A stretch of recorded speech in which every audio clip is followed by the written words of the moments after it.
Na druhém konci zeměkoule, tam, kde dál už jsou jen modré vlny Tichého oceánu, leží přírodní ráj, kde žijí zvířata, ptáci i rostliny, které nikde jinde neuvidíte. Nádherná země, plná hor, kouřících sopek a horkých pramenů, průzračných tyrkysových jezer a řek, zelených plání, pročesávaných neustálými větry a posetých tečkami pasoucích se ovcí a krav. Zalíbila se i Maorům, kteří sem připluli na kánojích z Polynésie už kolem roku 1000. Připomínky jejich kultury tu potkáte na každém kroku. Je to Aotearoa, země dlouhého bílého oblaku. Neskutečné se stalo pravdou. Po hektickém dopoledni, kterému předcházelo náročných 14 dní chystání, jsme měli konečně vše nacpané do 2 kufrů a 2 fotobatohů.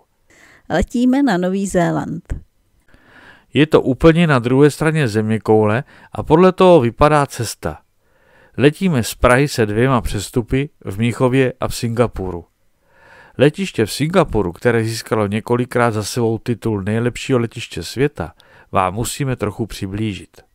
Po 4hodinové chůzi prosklenými chodbami jsme dorazili do centrálního prostoru, kde byla neuvěřitelná spousta obchodů. Na zemi koberce a krásné květinové úpravy.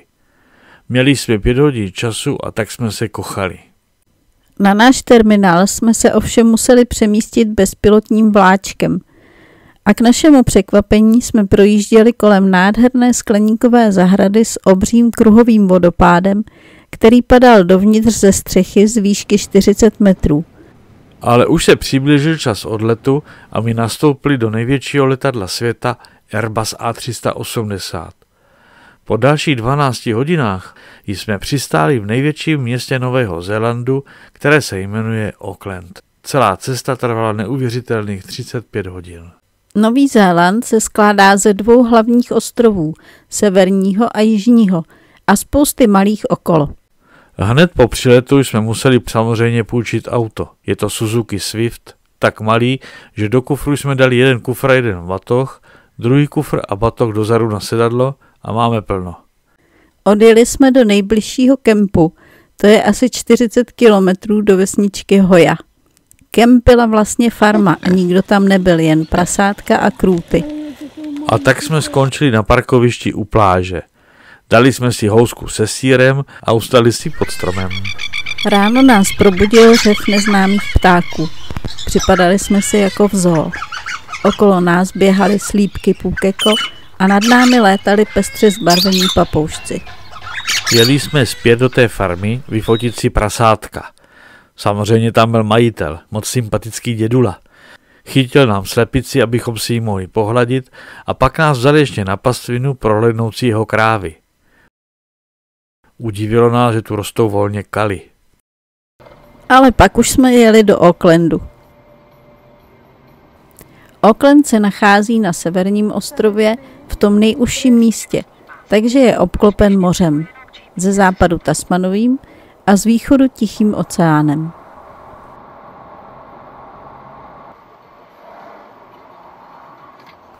Nejnápadnější budovou je Sky Tower, 328 metrů vysoká vyhlídková věž. Vyhlídková plošina je ale 190 metrů nad zemí.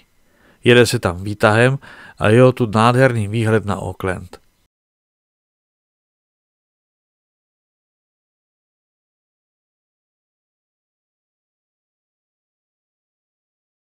Věž je v centru města mezi vysokými budovami, ale jinde ve městě už můžete vidět jen samé nízké domky s malými zahrádkami.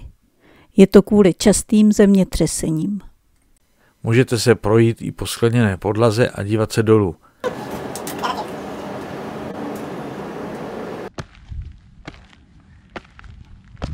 Dalším vyhlídkovým místem je Mount Eden, jedna z 50 vyhaslých sopek na území města se zeleným vrcholovým kráterem.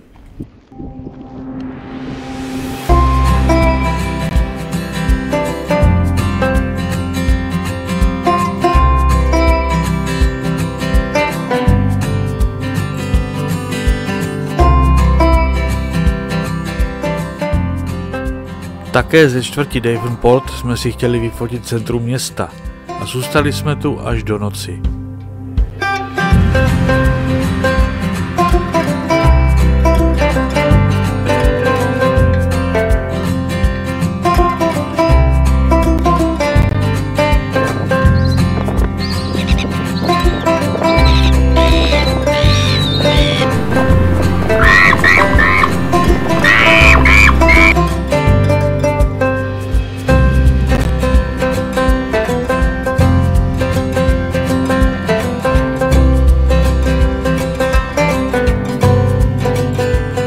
Večer, když se začalo stmívat, už jsme byli připraveni a byli jsme okouzleni krásně osvětlenými výškovými budovami centra města, jejichž barevná světla se odrážela ve vodní hladině.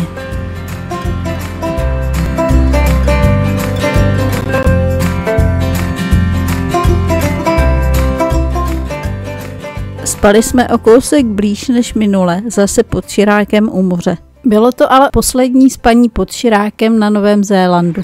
Příště už jsme nikdy nenašli pořádné místo na spaní. Často jsme ráno slyšeli zvonivý zpěv nějakého ptáka, který stále opakoval jednu melodii a každý měl svou. Až doma jsme zjistili, že je to novozélandský endemit medosavka. Vyskytuje se jen tady na severu, pak už jsme ji nikdy neslyšeli. Ráno jsme tam objevili krásné hvězdice a také volavky.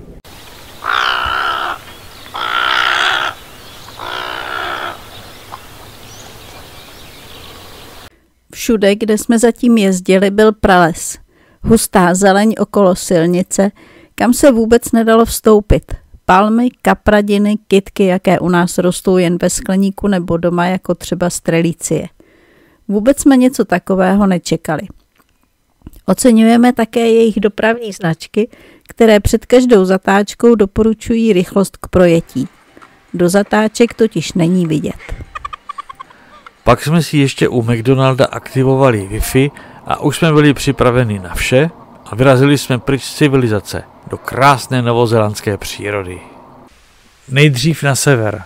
V místě Kare Kare je uprostřed džungle malý vodopád s modrým mini jezírkem a když se kousek popojde, tak ještě velký. Tady jsme se tím pralesem i prošli. Tohle jsou endemické palmy Nového Zélandu s maorským názvem Nikau.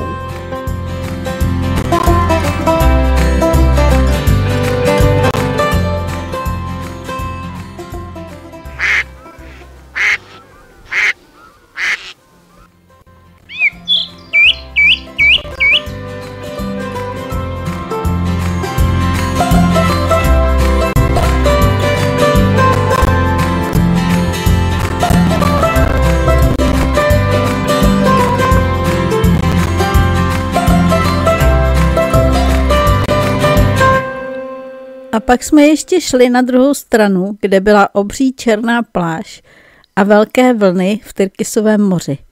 Písek byl úplně žhavý, ale voda jako led.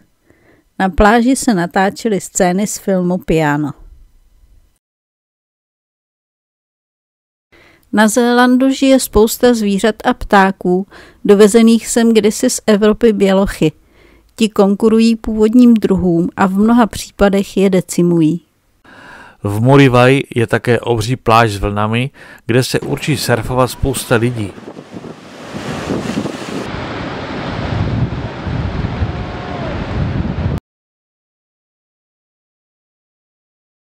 Ale hlavně nádherná kolonie terejů australských. Mají hnízda vedle sebe na hladké ploše, jeden vedle druhého, právě se namlouvají a jsou tak blízko, že se na ně dá i sáhnout.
Krajina je tu už jiná. Prales vystřídaly kopečky s trávou a sem tam stromy. I tak je tu zřejmě tak teplo, že tu volně rostou výborné šťavnaté pomeranče.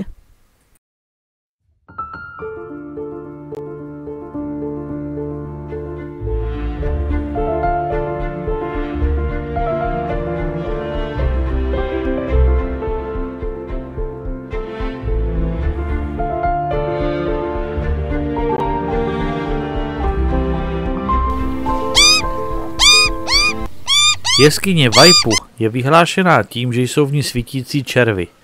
Jak jsme později zjistili, tak červy jsou skoro všude, ale tady je volný vstup. Aby byli červíci vidět, nemohli jsme svítit. Jen sem tam problikla baterka někoho, kdo zrovna potřeboval popojít, protože tu tekl potok a musel se přecházet po kamenech. Ale většinou tam byla úplná tma a na stropě zářily zelené tečky svítících červů jako hvězdné galaxie. Červíci jsou larvy hmyzu, sedí na stropě jeskyně a pod sebou mají spuštěné vlákno s kapkami lepkavého slizu. Červík láká kořist na svoje světýlko a ta se při přiblížení přilepí na vlákno. Přespali jsme nedaleko v kempu v městečku Whangarei. Ráno v kempu nešel internet a tak jsme si museli jet do města vybrat peníze z bankomatu, což nás stálo $7 nebo 105 korun navíc. Ale město jsme si prohlédli a bylo moc pěkné. Hlavně pěší zóna v centru a ulice s malými obchůdky po stranách. Chodníky před obchůdky jsou kryté střechou, což je asi v létě nebo v dešti fajn a působí to moc útulně.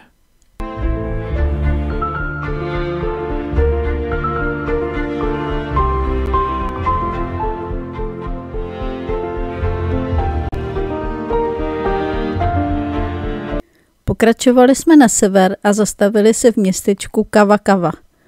Rakouský architekt, grafik a malíř Hundert Wasser, který má české předky, zde postavil pro město několik budov, které se staly turistickou atrakcí. Mnohem víc staveb má třeba ve Vídni, na některé jsme se byli kdysi podívat.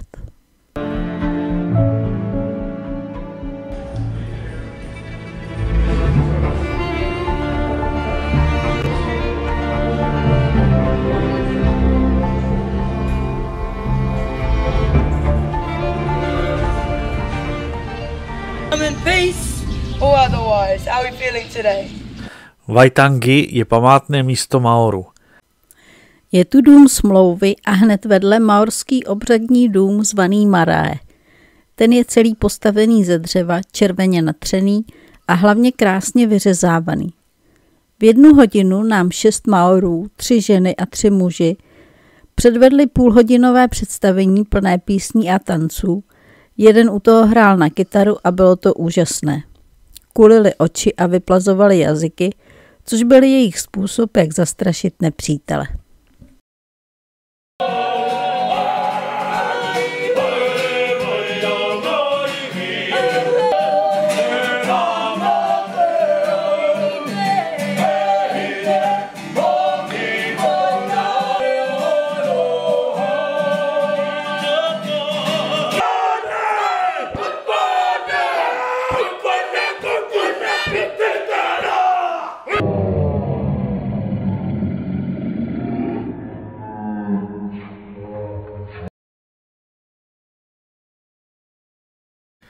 Také jsme si prohlédli vyřezávanou válečnou loď pro 40 lidí a několik dalších menších lodí a obchod s dárkovými předměty, které ale byly hrozně drahé. Všude mají ptáky kiwi ve všech podobách a podle nich si také obyvatelé říkají kiwi. V 17. století Nový Zéland objevil nejdříve Nizozemec Abel Tasman a později James Cook, který zemi prohlásil za anglickou državu, ačkoliv ji obývali Maorové. Až v roce 1840, po letech bojů a nepřátelství, Maorové souhlasili s podpisem smlouvy, kterou získali stejná práva jako občané Británie. Take me 4 days to make. 4 days.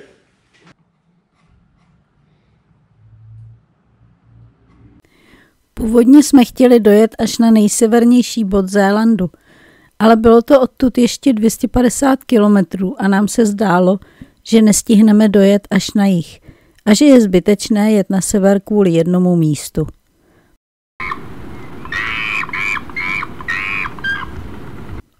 A tak jsme otočili cestu k jihu, přeplavili se trajektem přes Mořský záliv a přespali v krásném kempu s bazénem a výhledem na moře.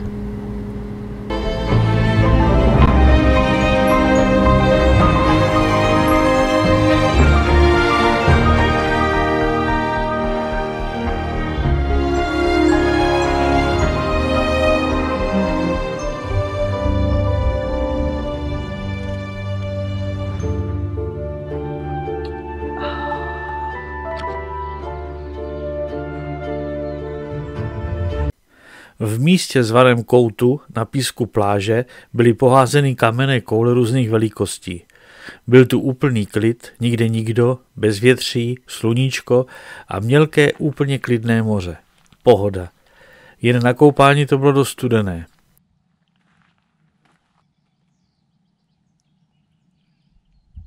Také jsme tu poprvé uviděli zdejší mangrovy, zaplavené porosty keřů kulíkovníku. Chvíli jsme si to tu užívali a pak pokračovali podél zálivu k jeho ústí. Tady byl krásný výhled na protější stranu zálivu s písečnou dunou a také na krásnou zátoku, kde jsme dronovali.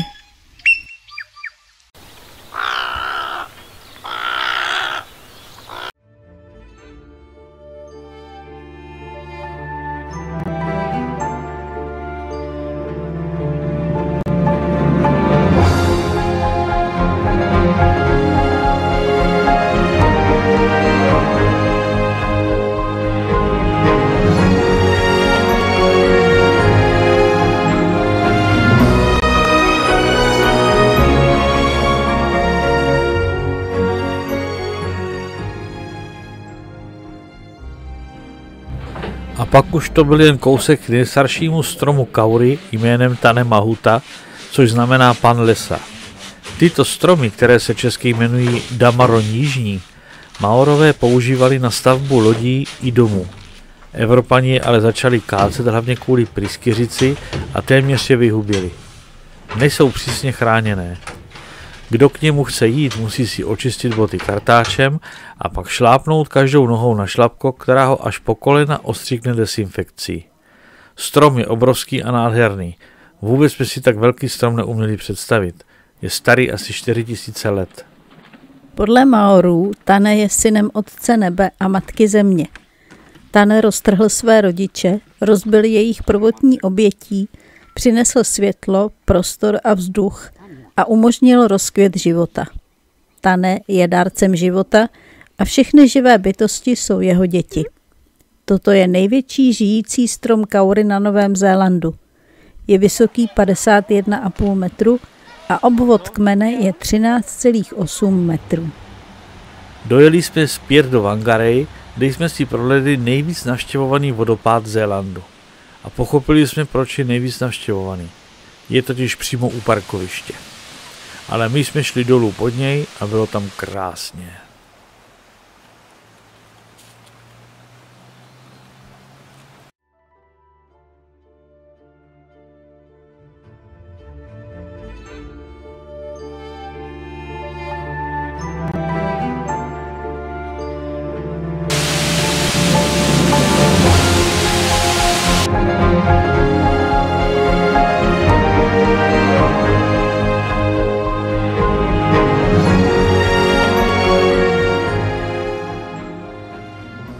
Ve Whangarei toho byla ještě spousta.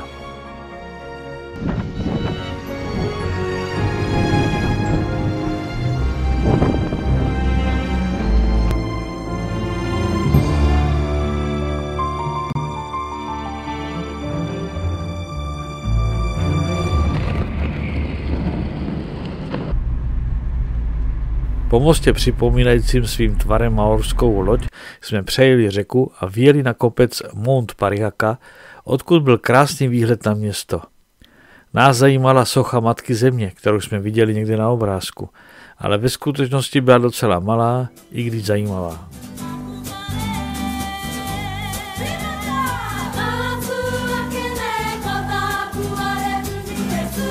Ještě před Aucklandem jsme zajeli do městečka Puhoj. To je pro nás významné tím, že ho založili Češi, kteří v 19. století připluli na Zéland s příslibem darování půdy.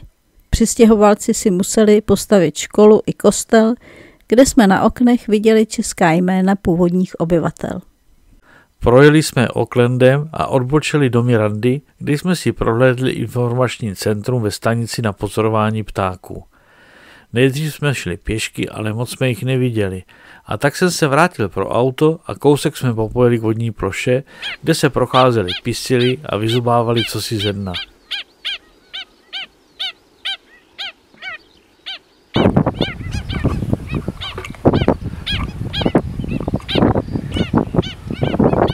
Také tu pluli 2 černé labutě a pár kachen.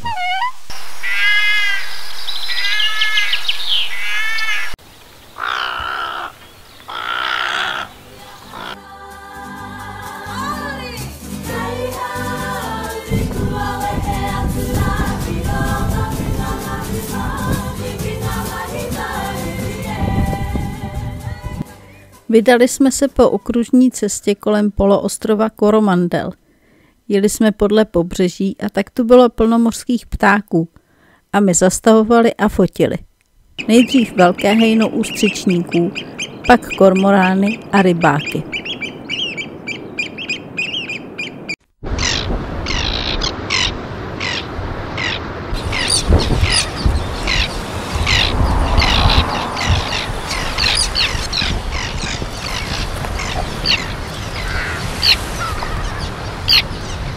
Ale pak jsme si to rozmysleli a vzali to přes hory na druhou stranu poloostrova přímo k jeskyni Cathedral Cove. Večer měli už zavřeno a my museli do kempu ve Whitianga. Druhý den jsme se pokochali krásnými rodinnými domky.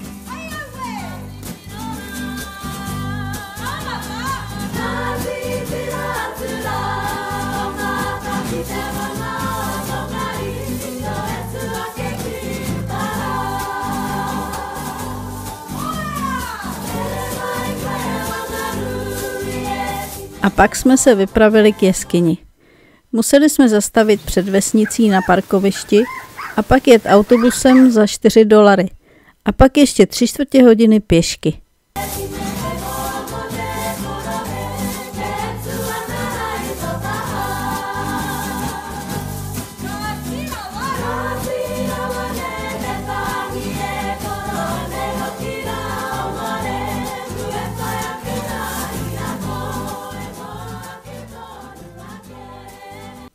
U jeskyně to byla nádhera.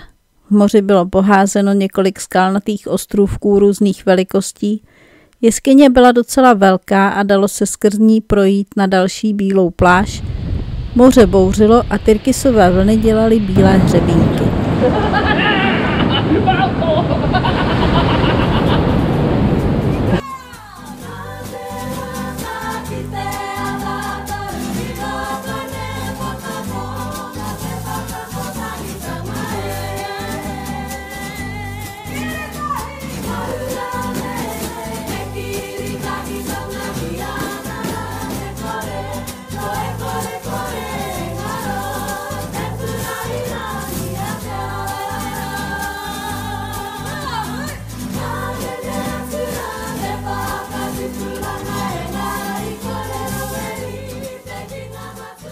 O kousek dál byla pláž, kde vyvírají horké prameny v písku.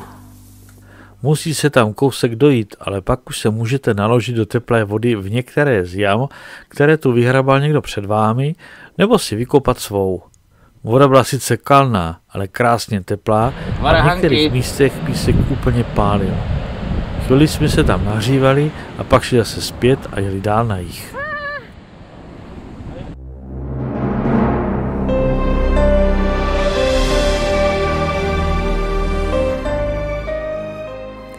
Večer jsme zajeli do kempu s označením DOC, což je místní státní organizace pro ochranu přírody.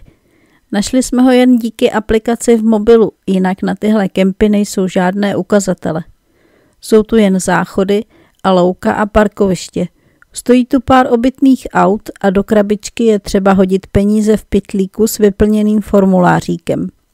Stojí to jen $8 na osobu. Šli jsme vařit večeři a začalo pršet. Paní ze sousedního karavanu nad námi roztáhla deštník, aby na nás nepršelo. Ráno jsme si to šli trochu prohlédnout podle říčky. Byl tam pěkný prales a lanové lávky přes řeku a ptáci, které jsme ještě neviděli.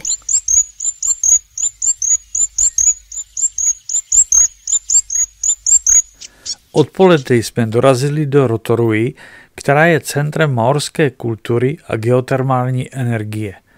Moc jsme se sem těšili, ale úplně nejdřív jsme se kochali v přístavu hromadami kontejnerů, ve kterých se dopravuje zboží loděmi. Je tu maorský skanzen Tepuja v centru geotermálního údolí. Hned za vstupem jsme uviděli skupinu zpívajících Maorů, protože právě začínalo představení. Bylo opět úžasné, plné energie a života. A nejlepší na tom bylo, že tady nám nezakázali filmovat.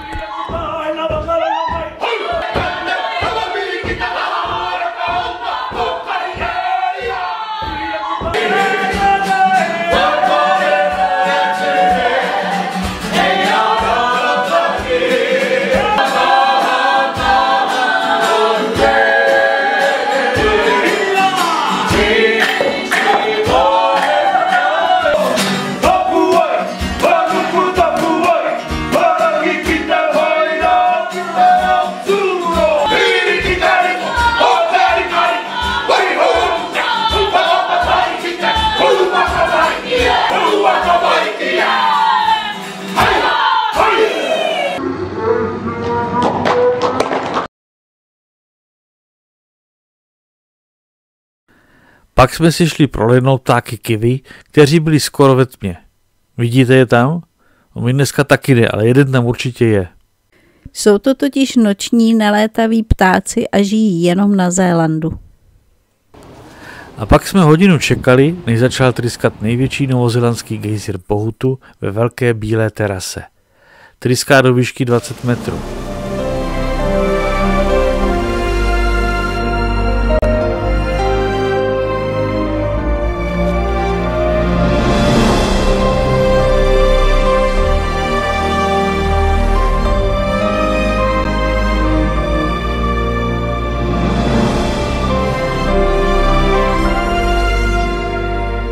A taky jsme prošli skanzen s původními chýšemi domorců.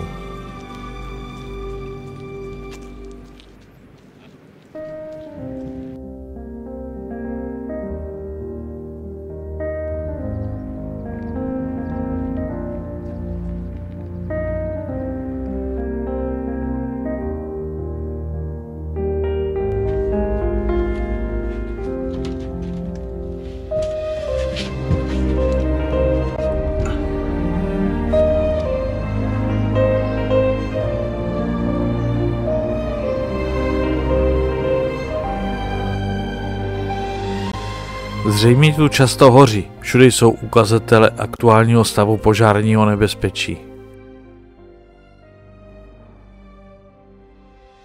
Jeli jsme krásnou zvlněnou krajinou, kde se všude na zelených svazích pásly ovce a vyšlapávaly tam pěšinky.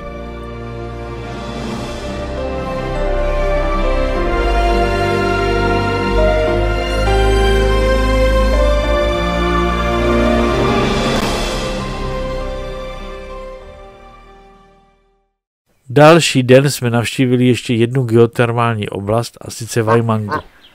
Hned u vstupu jsme dostali plánek a tištěného průvodce v češtině a vyrazili jsme na prohlídku. Šlo se po cestičce stále dolů podél největšího horkého pramene na světě, zvaného Pánevní jezero, bublajících horkých potoků, bouřicích výběrů horké vody,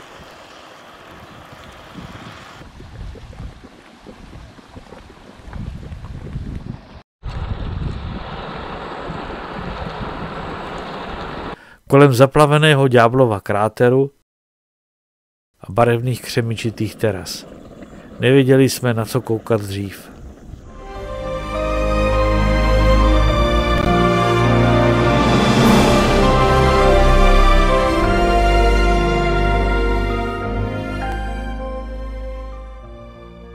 Cesta byla hodně dlouhá a tak jsme na zastávce autobusu číslo 2 nasedli a nechali se odvést až na konec cesty k jezeru, po kterém ploula spousta černých labutí, lisek a potápek.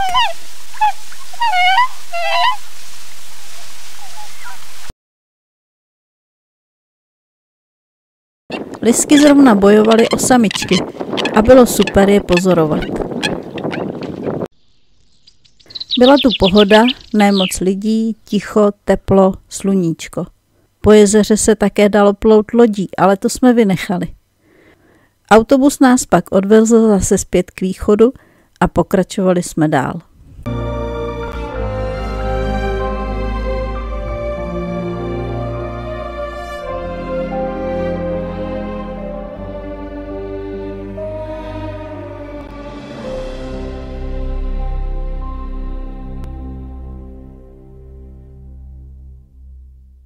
Po cestě jsme uviděli šipku na místo, kde se dá jet na tryskovém člunu. Po chvíli rozmyšlení jsme tam jeli. Byl tam úplně v pustině malý domek a v něm kancelář 2 chlapíků, kteří vozili lidi na člunu. Dali nám nepromokavé kabáty a plovací vesty a jel s námi sympatický pán. Jezdili jsme 35 minut po řece Waikato. Kapitán občas zastavil a vyprávěl nám, že se tu natáčel King Kong a Hobbit, také o novozélandském vynálezu těchto jet rapid tryskových člunů.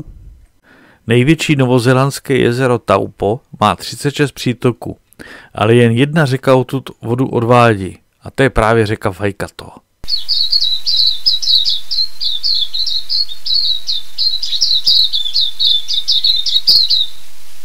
Přespali jsme v kempu na břehu jezera Taupo, kde byly zajímavé objekty k přespání, ale my zůstali věrni našemu stanečku. Ráno to vypadalo na jinovatku, ale my se těšili na nejstarší národní park Nového Zélandu Tongariro, který je v UNESCO.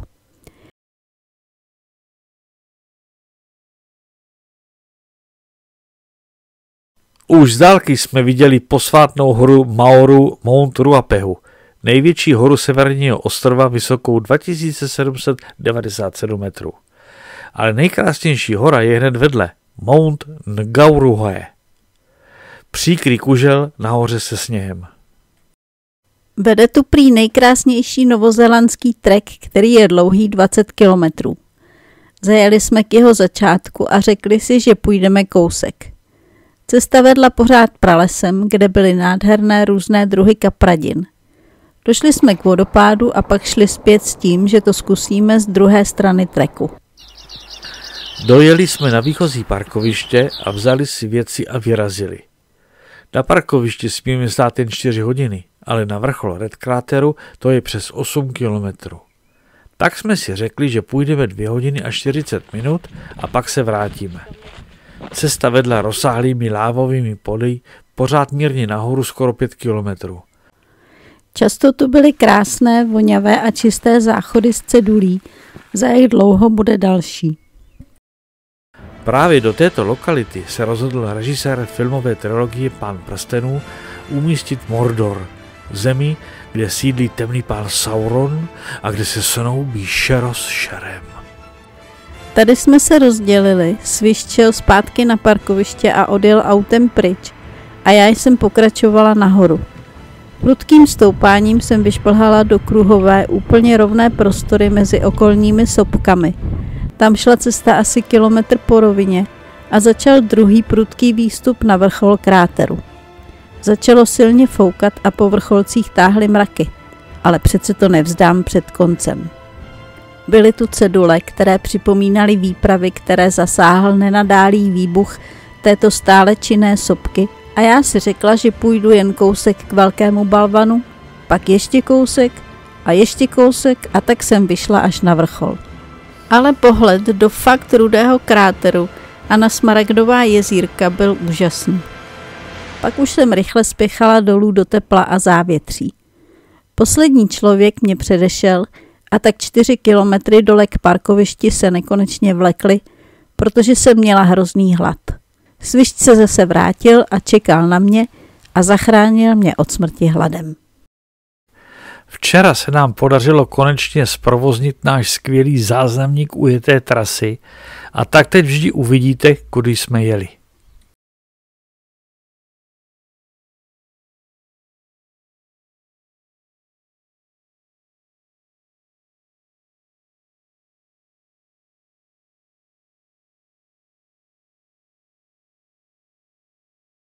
Ráno lilo a my nemohli dronovat, ale o něco později se to vybralo a my uviděli krásnou zelenou novozélandskou krajinu.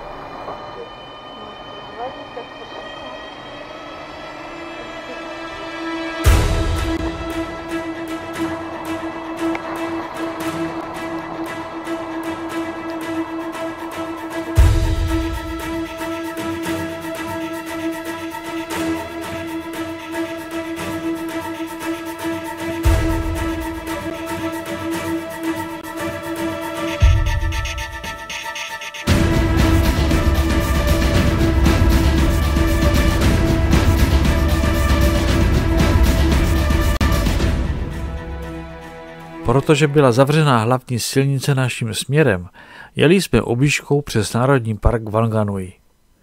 Bylo tam nádherně. Hluboké údolí vytvořené řekou stejného jména a okolo strmé svěže zelené kopce s ovečkami, krávami nebo pralesem.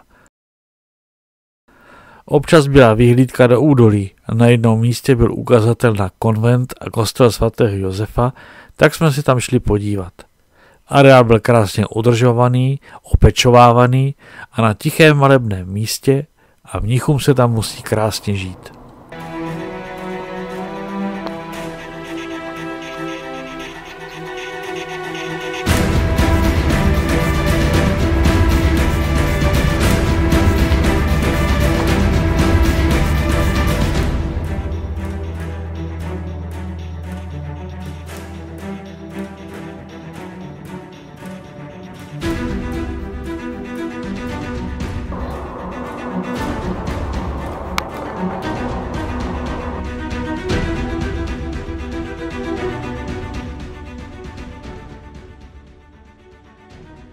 Poté, co jsme se vrátili zpět na hlavní silnici, jsme už jen jeli směrem na Wellington, úplně plochou krajinou s pastvinami a poli. Do Wellingtonu jsme dojeli asi v 5:30 a trochu jsme tam bloudili, ale nakonec jsme trefili k pokladně, kde se prodávaly lístky na trajekt na Jižní ostrov a koupili si je na zítra ráno. Spali jsme 17 kilometrů od Wellingtonu v místě, které se jmenuje Dry Creek. Moc sucho tu teda není, celou cestu lilo jako z konve, ale chvíli po příjezdu přestalo, takže jsme si v klidu uvařili. Wellington je hlavní město Nového Zélandu a my jsme se rozhodli, že si ho prohlédneme, až pojedeme zpět. Ráno jsme vstali ve 5:45 a spěchali do Wellingtonu. Hned jsme šli na check-in a zařadili se na místo do první lajny. Trajekt byl menší než trajekt Norona na Island, ale usadili jsme se u okna a střídavě chodili ven fotit.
Tříhodinová cesta uběhla docela rychle a už jsme byli v Pictonu. Jeli jsme do centra, což je Nelson Square. Na mapě je veliké s 8 ulicemi do pravidelné hvězdy, ale ve skutečnosti to vůbec jako náměstí nevypadalo. Okolo sem tam přízemní dům a uprostřed trávník a asi 3 obří borovice. Vyjeli jsme na vyhlídku nad město a dali si tu k obědu bagetu s paštikou a brusínkami. Kromě místní vegetace a ptáku tuji nás potěšil pozdrav z domova. Kopretiny. Pak jsme jeli pobřežní silnicí, klikatící se sem a tam dlouho, až do Havloku, a tam se odklonili na poloostrov, protože se nám podle mapy líbil. Chtěli jsme dojet nakonec mezi ostrůvky a dronovat, ale jak jsme zjistili, bylo to asi 78 kilometrů daleko. Ujeli jsme zase klikatící asi 45 kilometrů až do místa, kde začala štěrková silnice, a pak se vrátili zpět.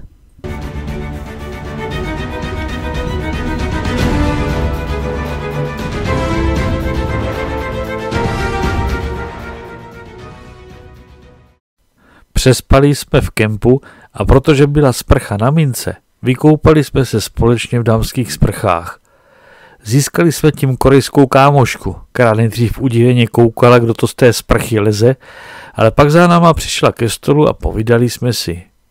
Mě přitom poštípali nějaké potvory. Ač to nevypadá, jsou to lítka.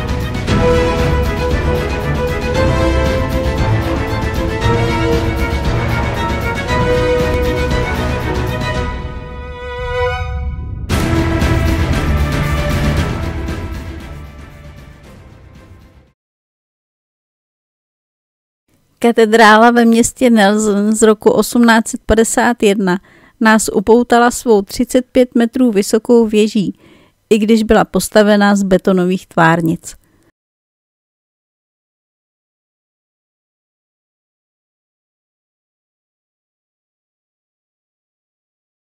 Okolo ní byl krásný park s exotickými rostlinami.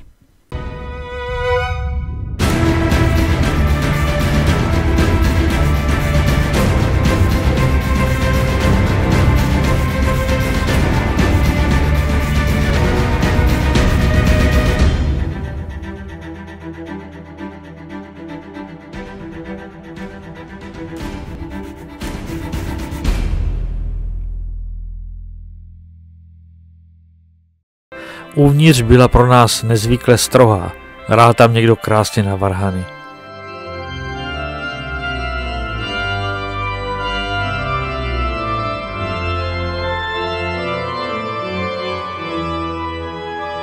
Ale na nás tam čekalo největší překvapení. Byl tam stůl, na kterém byla fotka Olaf Baden-Powell, zakladatelky Světového sdružení skautek a jejich náčelní. Okolo byly skautské symboly a napsané sliby skautů a skautek. Byla tam také kartička se vzkazy, kde jsme se hezky podepsali. Lilo od rána, ale tady přestalo, vždyť také Nelson je vyhlášený svým slunečným počasím. Kromě toho je to geografický střed Zélandu. Město je také branou do 3 národních parků Kahurangi, Nelson Lakes a Abel Tasmana.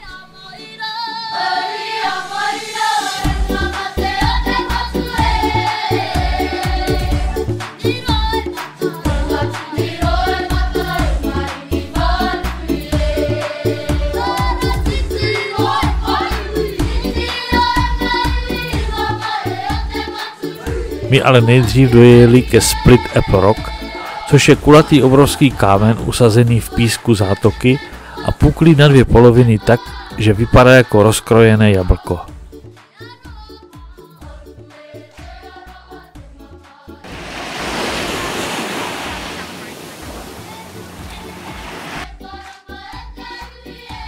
Na stromech bylo upozornění, co dělat v případě zemětřesení nebo tsunami.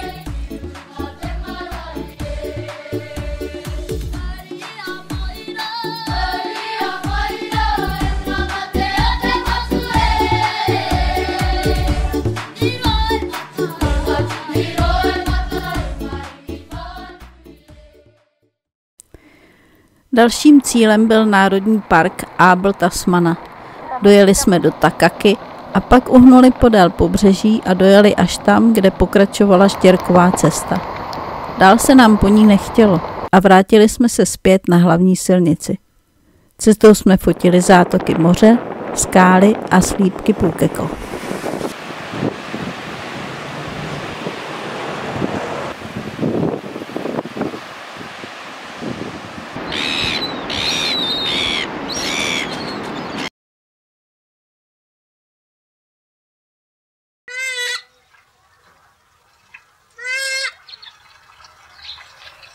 Blížil se večer, ale nebyl tu žádný kemp a my se museli vrátit a přitom museli přejet vysoké hory, které byly schované v mracích, což vypadalo krásně.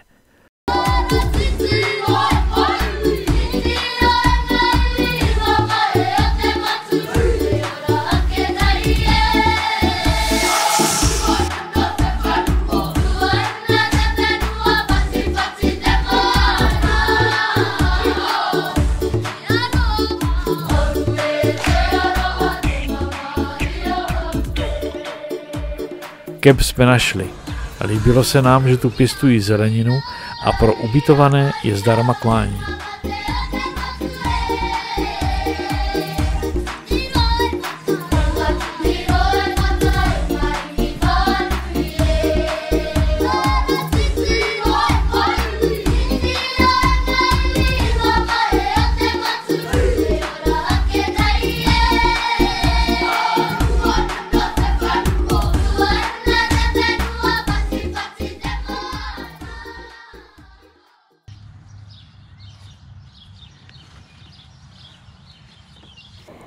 Jak je naším zvykem, jeli jsme úplně mrňavou silničkou, která se posléze změnila na štěrkovou, podél Národního parku Kahurangi. Jeli jsme borovými lesy úplnou pustinou, jen sem tam nějaká farma, například jelínek. Spousta stromů byla uschlých a pak jsme si všimli, že je to kvůli požáru. Stromy měly černé kmeny a mezi nimi už rostly nové malé borovičky. Nepotkali jsme nikoho, a to nás baví.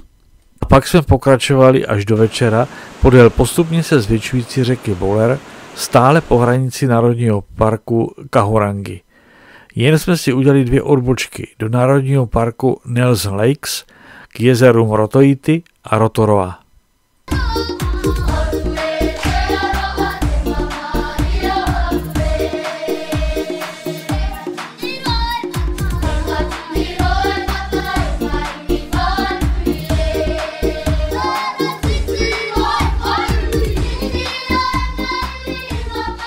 Byla krásná mezi horami, i když u Rotora jsme se daleko nedostali kvůli zaplavené cestě.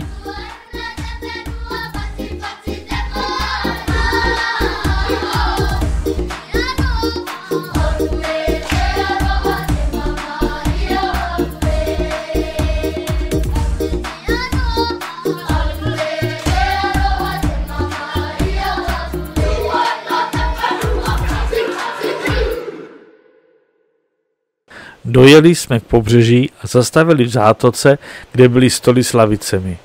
Byla nádherná, voda v ní byla zpěněná dlouhými velkými vlnami, které narážely do černých skal.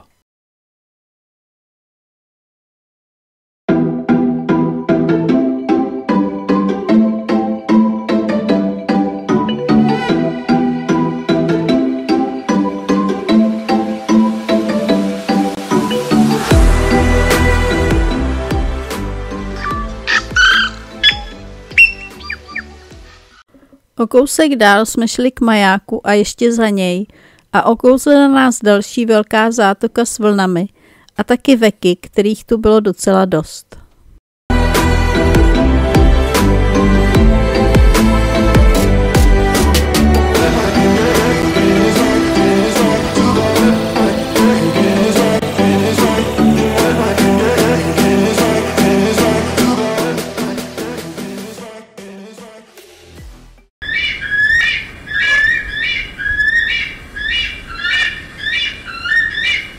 Před námi byla Tauranga Bay, kde měla být kolonie lachtanů.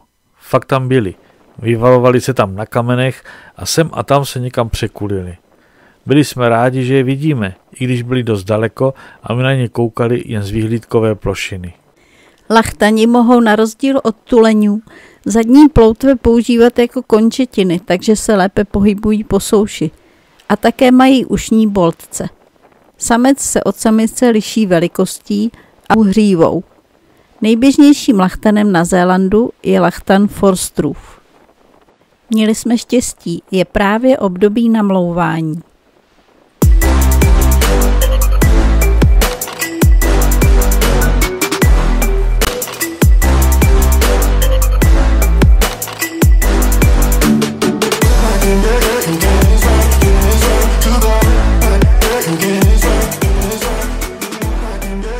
Pokračujeme podél západního pobřeží na jih a pozorujeme bouřící vlny napěněné jako šlehačka.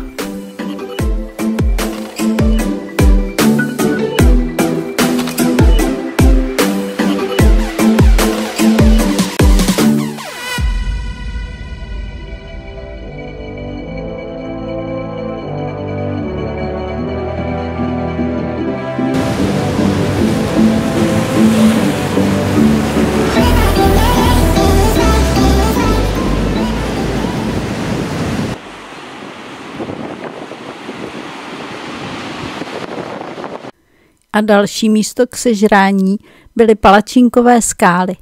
Skály jsou tvořeny tenkými vrstvami vápence, které jsou odděleny ještě tenčími vrstvami měkčího jílovce. Vede okolo nich krátká cesta plná lidí a taky se tu opět nesmí dronovat.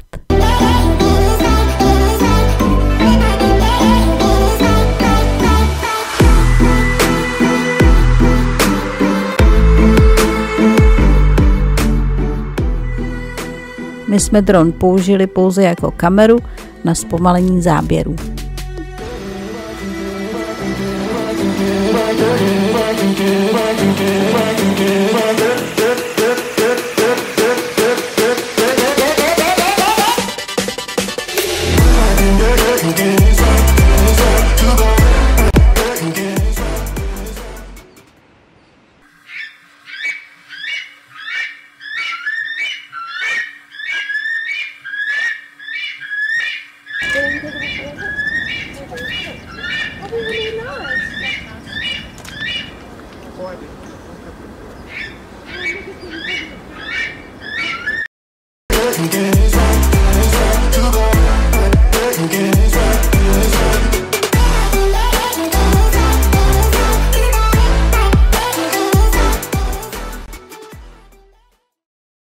Tentokrát jsme si našli Dots Camp, ale zvolili jsme moc velkou zkratku, která vedla po hodně kamenité cestě a přes potoky, a tak jsme to museli vzdát a objet po silnici.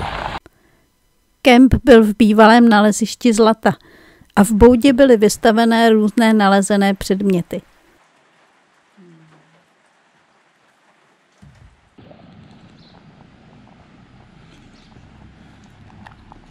Ale nejzajímavější tu byly veky, které byly zvyklé na přítomnost lidí a vůbec se nebály. Ba naopak, byly až drzé. Ráno nám normálně ukradli celou půlku bagety, ale my jsme se nedali. Kousek jsme popojili a šli na tunelový 20-minutový trek. Začínal i končil tunelem vysekaným do stvrdlé zeminy, kde se nesmělo zastavovat, aby člověku nespadl kámen na hlavu. Zbytek treku vedl krásným hustým pralesem, zřejmě tam, kde se kdysi dolovalo zlato. Mělo to v Liáku správnou atmosféru.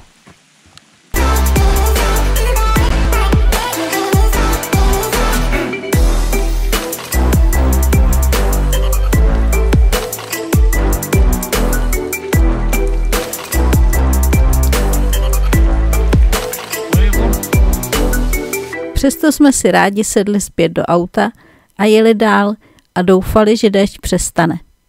Jeli jsme se podívat k jezeru Brunner, které bylo veliké a ztrácelo se v mlze.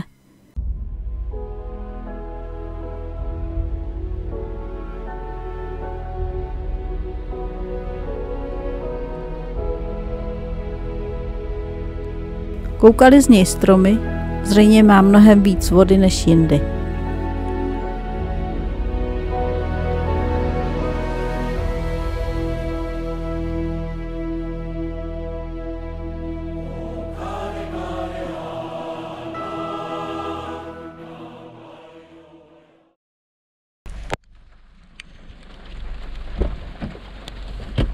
Před námi byl horský průsmyk Arthur's Pass s dlouhým mostem.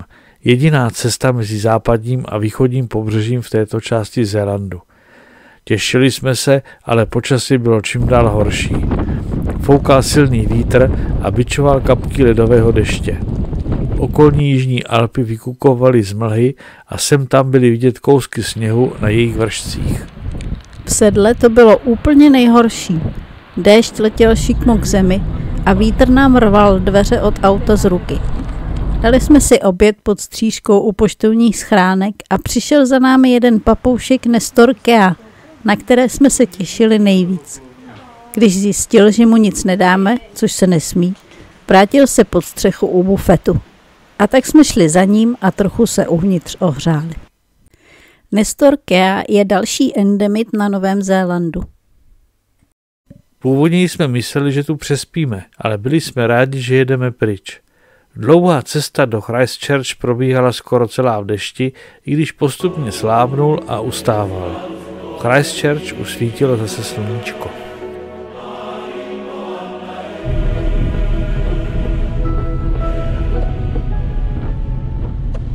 Jenže už bylo dost pozdě a tak jsme se jen trochu projeli ulicemi a odjeli do kempu 25 kilometrů odtud.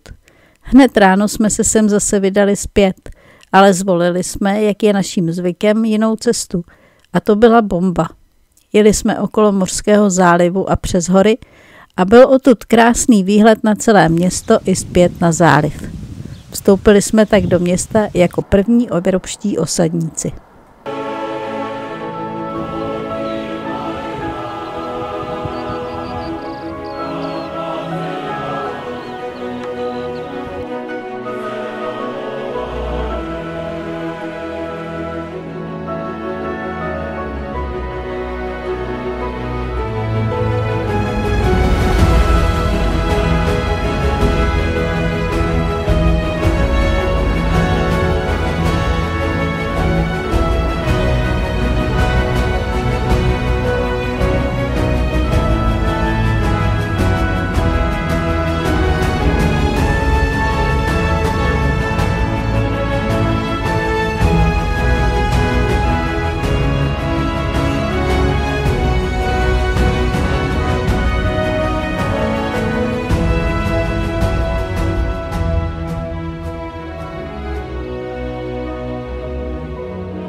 Christchurch je největší město Jižního ostrova.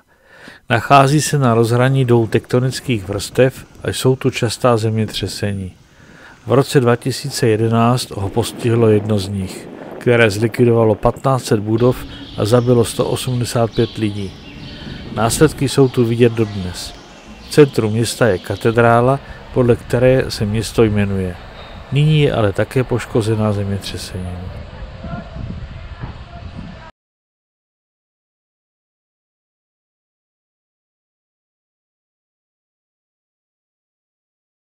Všude v okolí probíhá výstavba nových moderních budov, ale mezi nimi je i spousta prázdných pozemků po zbořených budovách, které fungují jako placená parkoviště. Milovník moderní architektury si zde přijde na své. Můžete chodit pěšky různými úzkými uličkami a průchody nebo jet vyhlídkovou tramvají.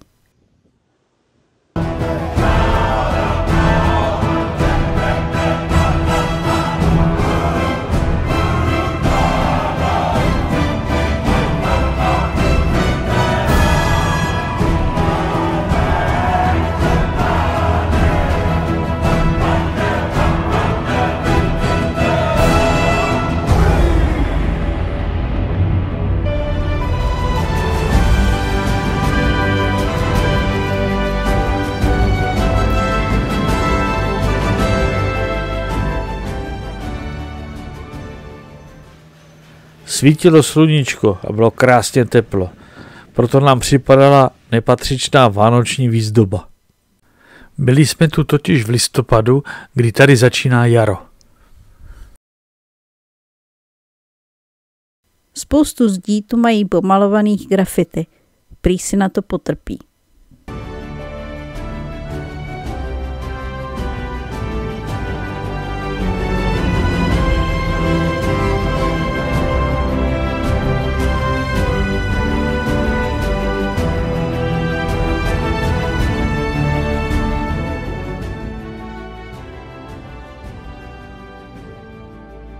Večer v kempu jsme na nástěnce viděli pokyny, jak se chovat při zemětřesení a při tsunami.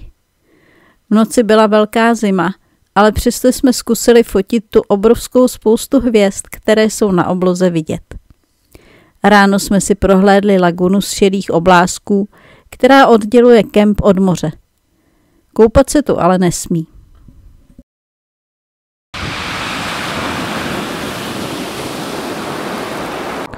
Krajinou žlutou janovcovými keři jsme se přesouvali na jih. Zastavili jsme se u řeky Rakaja, která teče v několika ramenech širokým údolím a vede přes ní most dlouhý skoro 2 kilometry. Je to nejdelší most na Novém Zélandu.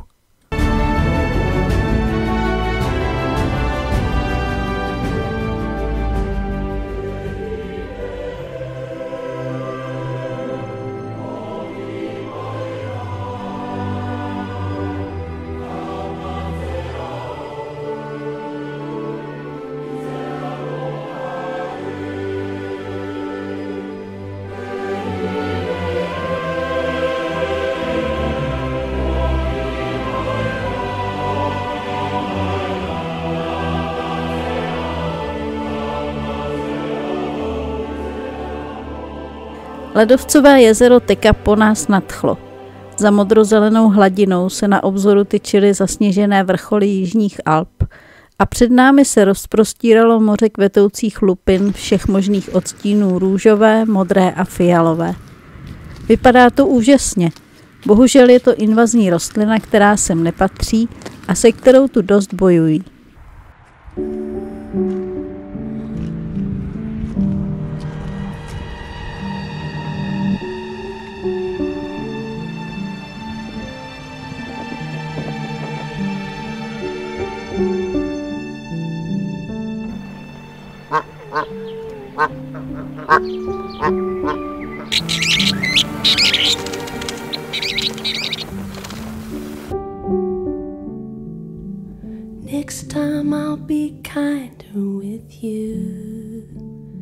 Na břehu jezera stojí kostel Dobrého pastýře.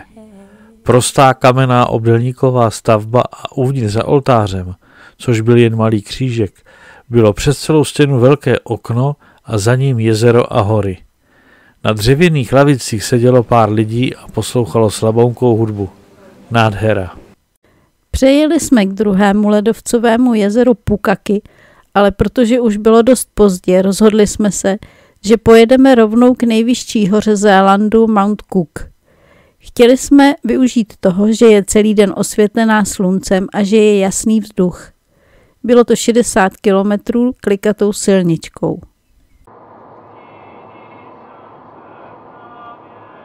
Spěchali jsme podle jezera až do vesnice stejného jména a měli jsme štěstí. Stihli jsme to. Až skoro na konci údolí se před námi vynořil, zářil bělostným sněhem a na vrcholu mu vlál mrak. Je vysoký 3724 metrů. Hora Mount Cook se v maorštině jmenuje Aoraki a znamená to napichovač mraků. Na Mount Cooku trénoval první pokořitel Mount Everestu, Novozélanďan Sir Edmund Hillary, a tady je po něm pojmenované informační centrum. A také jsme tu v jedné knížce našli konečně, jak vypadá souhvězdí Jižní kříž, známý z dobrodružných knížek. Teď už ho jen najít na obloze. Odtud jsme ještě jeli do údolí, kde jsme na konci vyšli 20 minut na ledovcovou morénu a za ní uviděli v dáli ustupující a úplně černý Tasmanův ledovec, Tasmanovo jezero se zbytky ledu a 3 jezírka Blue Lakes, která jsou vlastně zelená. Tasmanův ledovec je nejdelší ledovec na Novém Zélandu. Bohužel vlivem oteplování velkou rychlostí taje a mizí. Díky tání zde před několika lety vzniklo Tasmanovo jezero, které má ale také omezený život. Až roztaje ledovec, zmizí opět i jezero. Vrátili jsme se na začátek jezera Pukoky, protože u Mount Cooku byla zima. A celou cestu jsme museli dávat pozor na králíky, kteří nám pořád běhali před autem. V 10 večer jsme se konečně doplácali do free campu, dali si bagetu, ve velkém větru postavili stan a šli spát. Ráno jsme se probudili na pruhu mezi jezerem a valem, v kterém teče ve výšce nad terénem řeka z jezera Pukoky směrem k elektrárně. Foukal tu velký vítr a zboural nám stan. Další cesta vedla zvláštní krajinou mezi horami, které byly úplně holé, hnědé a s bežovými kopečky trávy, takže vypadaly jako puntíkaté.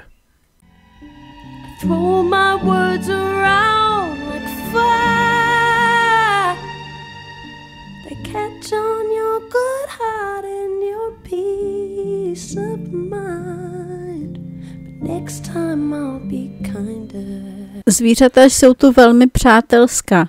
Že se na nás přišli podívat krásně barevné krávy, by nebylo tak divné, ale v městečku Vanaka pod horami na břehu jezera stejného jména jsme krmili z ruky i vrabce a kachny.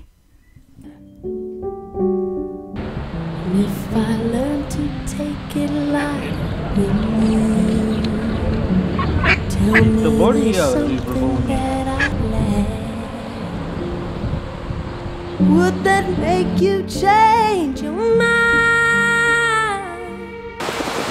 Would that make it better by me sometime? 'Cause I'm damned if I do and I'm damned if I... Při jednom přejezdu mostu nad hlubokým skalnatým kanionem jsme si všimli, že tu po řece jezdí tryskové čluny. Konečně jsme viděli, jak to vypadá zvenčí. Stay for the person I'll be.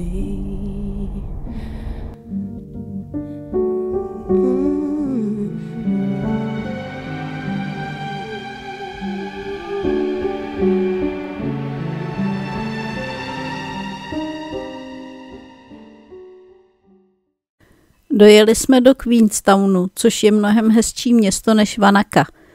A šli se trochu projít po ulicích s obchůdky a hospůdkami po stranách.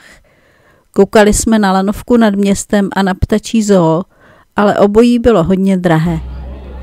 Dopřáli jsme si jinou atrakci, o které jsme se dočetli na netu, a to světoznámé hamburgery Fergburger. Krámek to byl mrňavý a hlučný, plný lidí, kteří čekali nebo jedli i venku na lavicích, ale hamburgery byly obří a vynikající. Město Queenstown leží na břehu největšího jezera Jižního ostrova.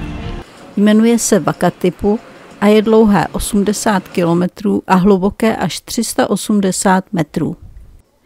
Po jídle jsme ještě jeli 22 kilometrů směrem k hornímu konci jezera na vyhlídku, která byla sice moc pěkná, ale fučil tak silný vítr, že se nedali skoro otevřít dveře od auta a já měla strach, že ho to převrátí. A tak jsme to vyfotili a rychle jeli odtamtud.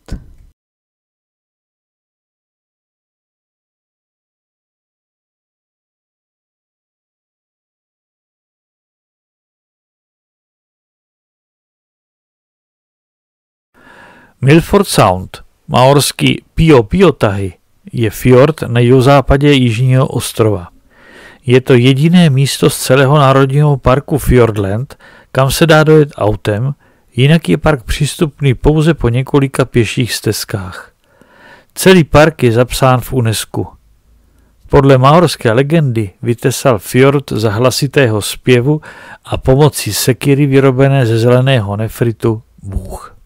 Fjord je prý úžasný a my se těšili, že ho uvidíme takový, jaký je na fotkách. Vede sem dlouhá cesta přes hory. Cestou jsme často fotili, byla tam krásná krajina, jezero Te Anau a pak řeka.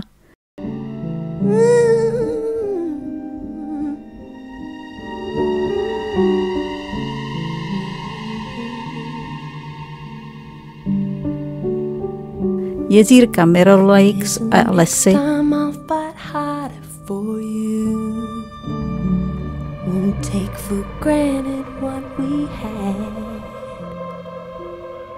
I wake with you in mind, but I'm tired.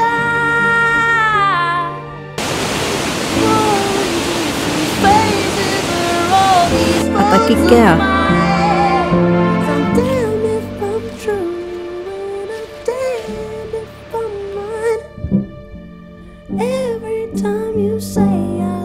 I swear that I'm trying.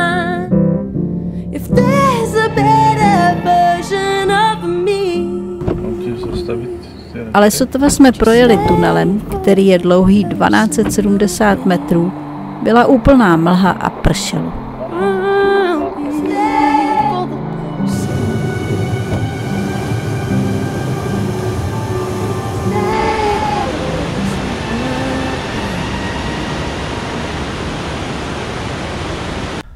Dojeli jsme až na konec silnice a tady byla mlha úplně největší. Však tu také prší 300 dní v roce. Stala tu dlouhá fronta lidí čekajících na projížďku lodí, ale fjord vůbec nebyl vidět a tak jsme to vzdali. Mlhu můžeme vidět za míň než $99.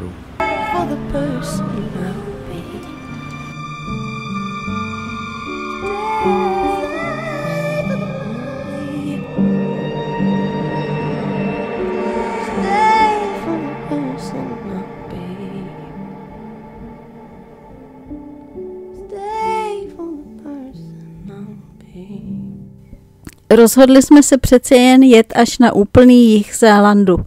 Krajina je tu úplně jiná než na severním ostrově. Zvlněné kopečky porostlé svěží zelenou trávou a všude spousta ovcí a krav.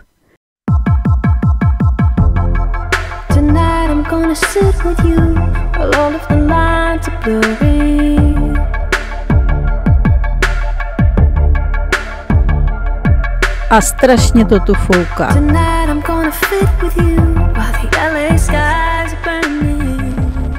Dojeli jsme na Waipapa Point Lighthouse a hned jsme byli nadšení.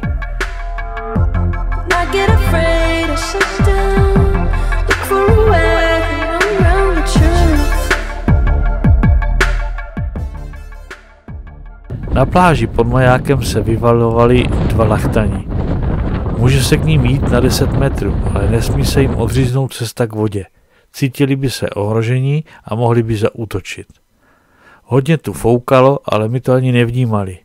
Lachtani odpočívali, jeden se občas nadzvedl, druhý jen otevřel oko a zívnul. O kousek dál jsme objevili ještě jednoho, který spal tak ukrytý v trávě, že jsem na něj málem šlápla.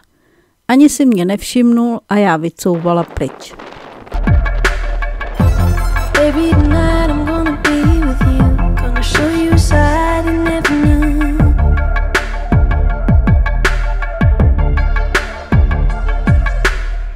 Got your eyes on a deeper love, but you can't be scared.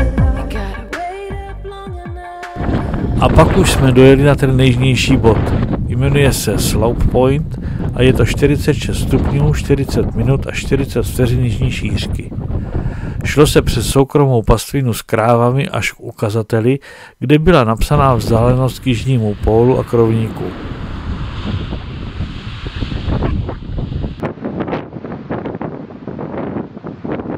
Foukal tu tak strašný vítr, že se nedalo vůbec jít. Hned na parkovišti Swiss zjistil, jako každý rok, že ztratil brýle asi na minulé zastávce. Tak jsme se tam vrátili, ale tentokrát jsme je nenašli. Jižní pobřeží se jmenuje Catlins, neboli pobřeží koček. Skrývá zátoky a pláže mezi dlouhé nízké hory s drsnými skalnatými výběžky do moře. Někde už se tu vyskytují tučňáci, ale my je zatím neviděli. V místě Curio Bay jsme jen viděli ve vodě skamenělý les.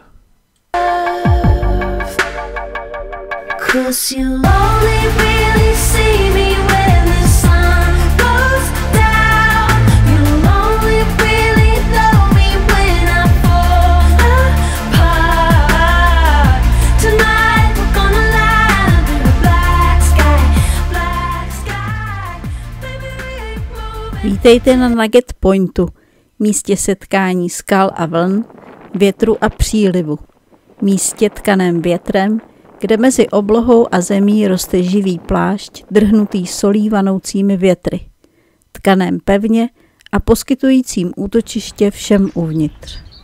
Maják z roku 1870 činí na špičaté skal nad mořem ve výšce 76 metrů, obklopený modrozeleným bouřicím mořem se skalnatými ostrůvky. Žijí tu mořští ptáci a kolonie lachtanů.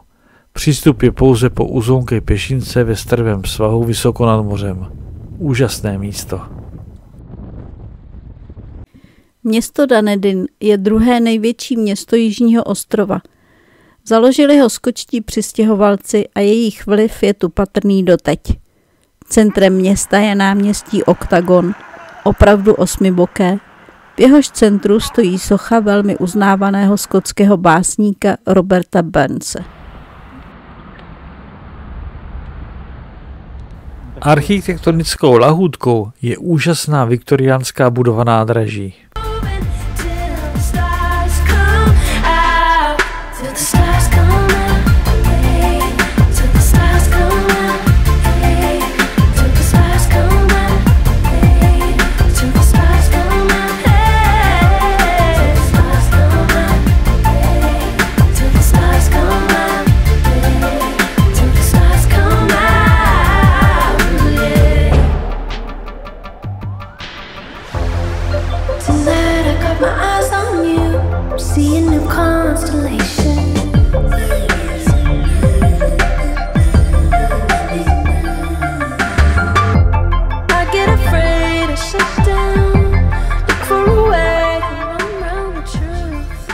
V místním pivovaru se prý vaří vyhlášené novozélandské pivo, tak jsme ho koupili jako dárek.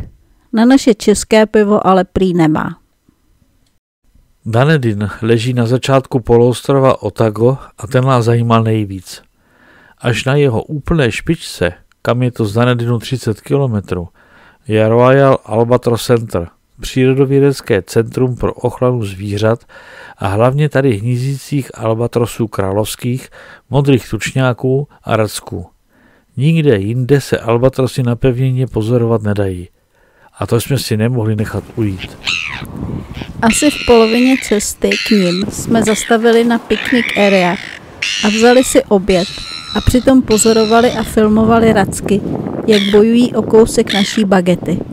Byl tam jeden, který se cítil jako velitel a všechny ostatní vyháněl, až sám ani neměl čas si to sežrat. Na prohlídku albatrosu jsme se vydali hned, ale trochu nás to zklamalo. Zavedli nás do pozorovatelny na kopci, kde byly dalekohledy a mohli jsme je pozorovat a fotit, ale byli daleko a bylo jich tam jen pár. Albatros je jeden z největších ptáků na světě s rozpětím křídel 3,5 metru. Žije převážně na moři, na pevninu se létá jen rozmnožovat a právě v této době. Za to racků tu hnízdila spousta, přímo u cesty k centru.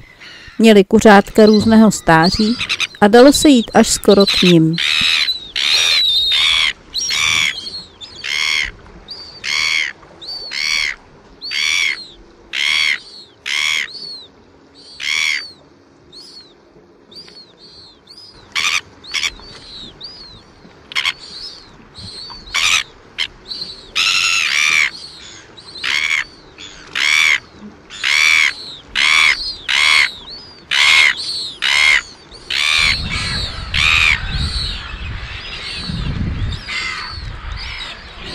Na večer jsme si také koupili prohlídku tučňáků. Ubytovali jsme se proto v co nejbližším kempu, i když to bylo trochu dražší. Odpoledne jsme strávili v Hooperově zátoce na poloostrově. Viděli jsme ledňáčka, ale nepodařilo se nám ho vyfotit a nakonec jsme šli na krásnou bílou pláž se skalami a ostrůvkem v moři a tady se vyvalovala samice lachtana. Občas nám zamávala ploutví nebo otevřela oko a byl zážitek si kousek od ní dát svačinu.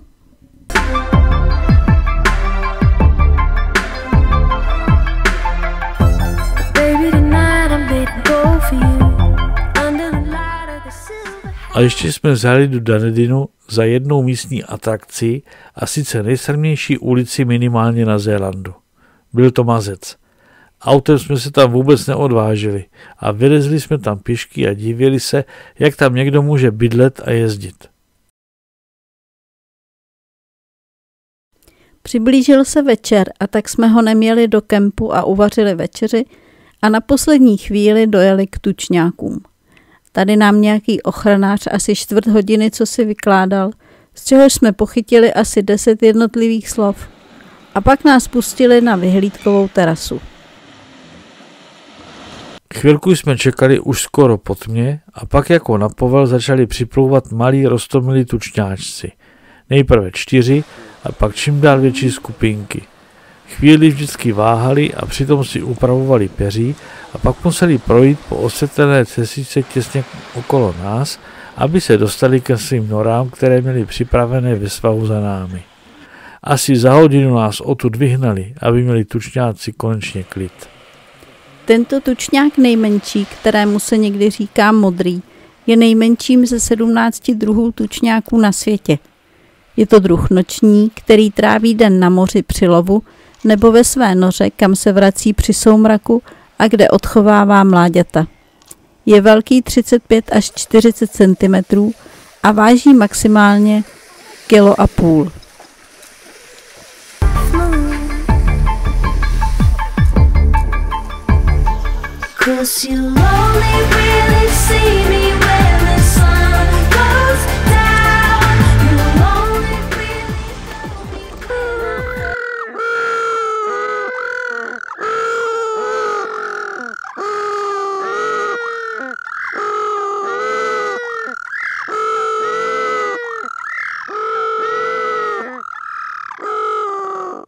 Odjeli jsme do kempu, ale pak se ještě rozhodli jít znovu do zátoky za kopcem a fotit hvězdy, protože bylo jasno a byla tam úplná tma. Také jsme chtěli vyfotit Jižní kříž, který se nám konečně podařilo identifikovat.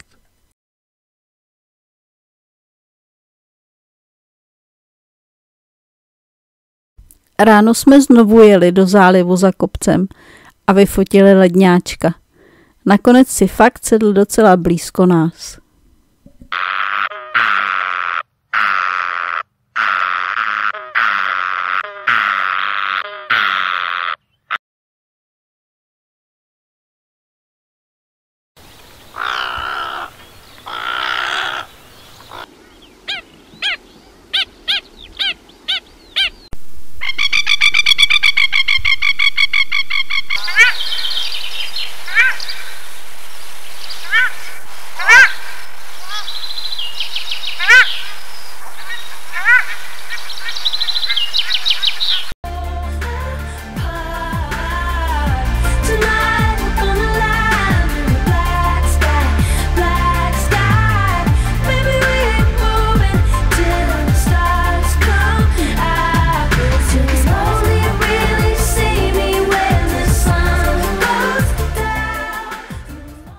Dojeli jsme k vesnici Moeraky, kde jsou zase kamenné koule v moři. Jsou větší a je jich tu mnohem víc. Byl příliv a tak byli napůl ve vodě a mě to celou zmáchalo, když jsem se snažila na jednu vylézt.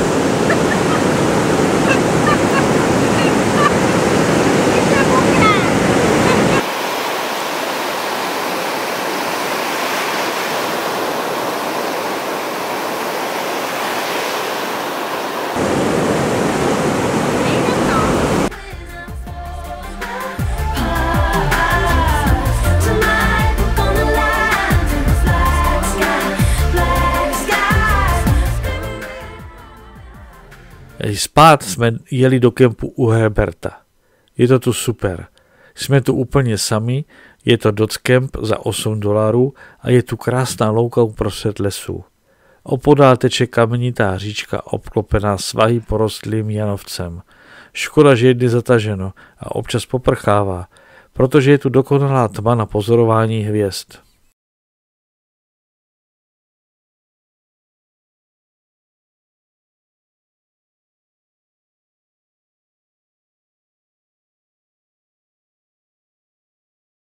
Další den jsme se jen tak potulovali a přitom popojížděli k severu.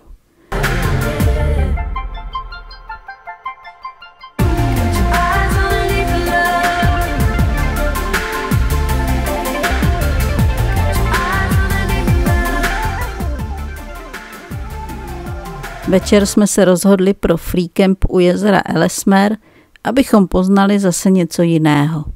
Jenže když jsme tam dojeli, vrhli se na našem auto hejna komárů a tak jsme ani nevystupovali a rychle prchli zpět do Rakajahac, kde už jsme sice spali, ale líbilo se nám tam. Je tam vše a stojí jen $5. Odměnilo nás to krásným západem slunce.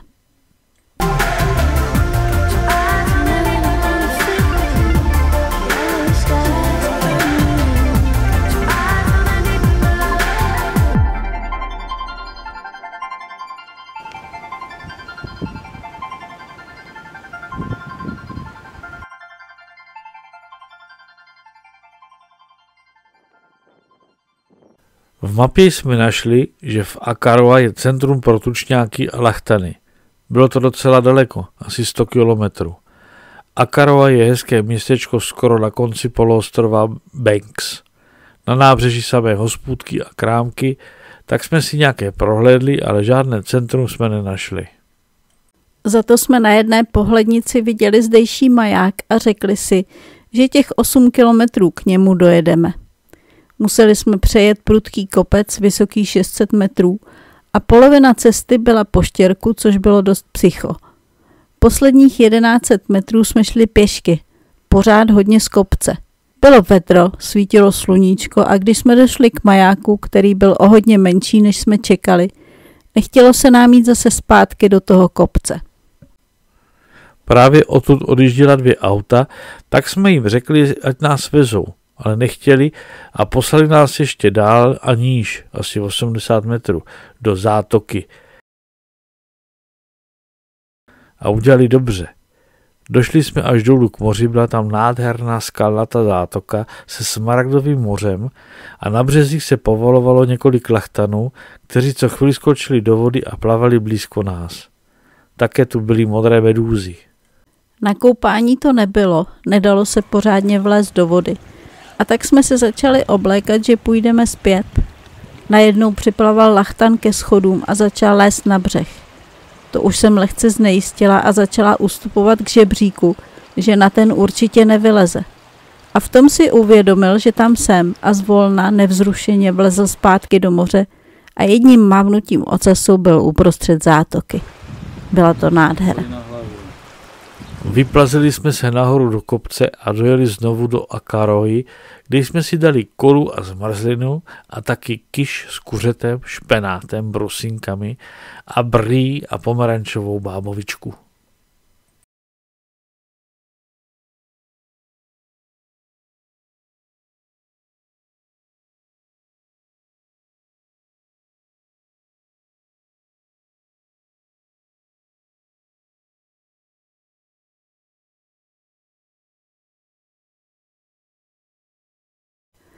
Přespali jsme opět ve známém kempu u Christchurch. Svišť se pokoušel vykoupat, ale moc mu to nešlo.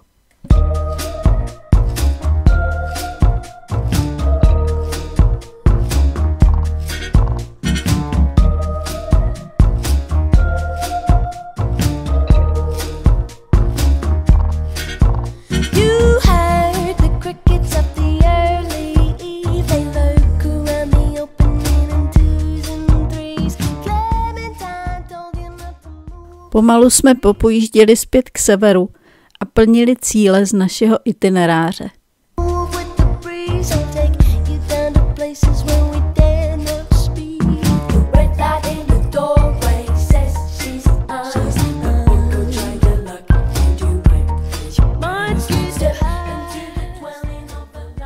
V městečku Kaikoura jsme chtěli zkusit plavání s delfíny, ale bylo to drahé a taky byla zima. A tak jsme jeli k majáku, ale na skalách pod ním jsme našli kolonii lachtanů. Šli jsme podél pobřeží po bílých vapencových vodou ohlazených plotnách a pozorovali lachtany, až jsme došli do vzdálenější zátoky a tam jich byla spousta a dalo se k nim jít docela blízko. Byli černí a na bílých skalách se dobře vyjímali a ještě se leskli, jak střídavě plavali ve vodě. Někteří jen leželi, někteří se pošťuchovali a byl na ně krásný pohled.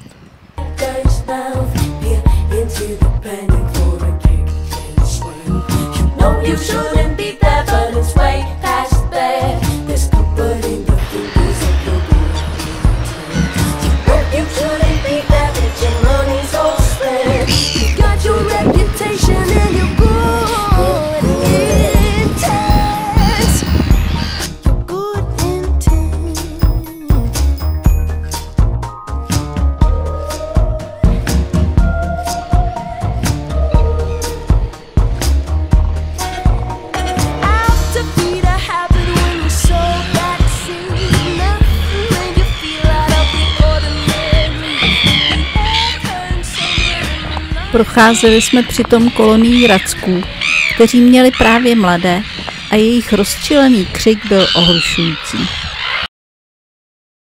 Pak jsme vyšplhali pěšinkou na skalní stěnu a koukali z hora, což byla taky nádhera.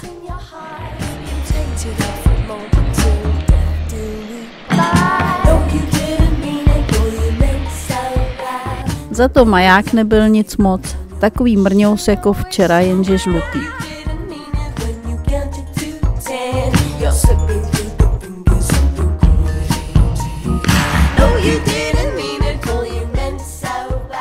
Dnešní kemp je parádní. Maličký uhorské říčky s korytem plným balvanů. Je tu soutok 2 říček v širokých kamenitých korytech, který se při tání sněhu zaplaví vodou a vytvoří jezero.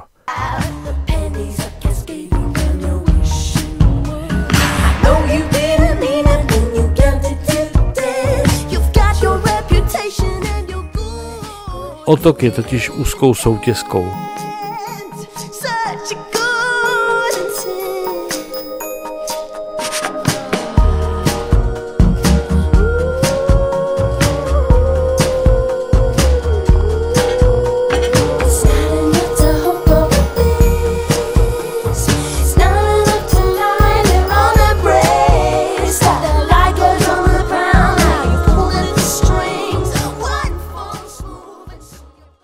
Chtěli jsme stihnout odjezd trajektu ve 2 z Pictonu. Přijeli jsme tam včas, ale systém firmy Bluebird nechtěl vzít naši kartu. Ani bankomat nám nechtěl dát peníze. Tak jsme to vzdali a šli do mořského akvária.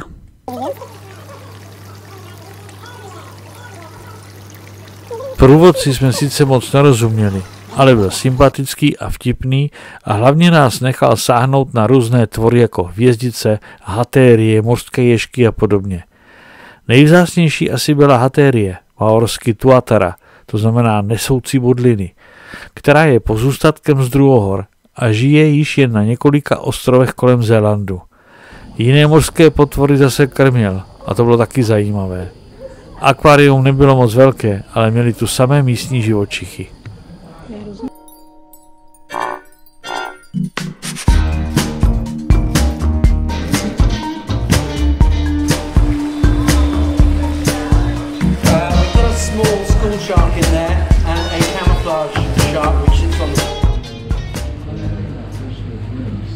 Protože tady nám šlo zaplatit kartou bez problémů. Šli jsme znovu do bankomatu, ale do jiného.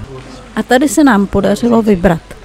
A tak jsme si hned koupili lístky na trajekt na zítra ráno. Vstali jsme opravdu v 4:30, zbalili se a odjeli do Pictonu. Barák u ferry byl ještě zamčený a temný. Když otevřeli, zjistili jsme, že nám vydali lístky na 6 večer, ale rychle nám vytiskli nové a v 8 jsme vypluli. S Bohem Jižní ostrové. Přistáli jsme ve Wellingtonu a teď jsme měli čas ho trochu prozkoumat. Wellington je nejjižněji položené hlavní město na světě. Žije tu asi 180 000 obyvatel a je ze 3 stran obklopené mořem.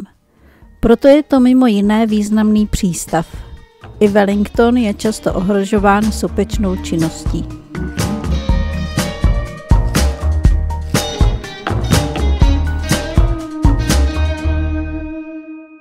Šli jsme do muzea Nového Zélandu Te Papa. Část o přírodě byla prima, interaktivní, takže se tu dalo zažít zemětřesení, vyvolat tsunami, pouštět hlasy ptáků a podobně.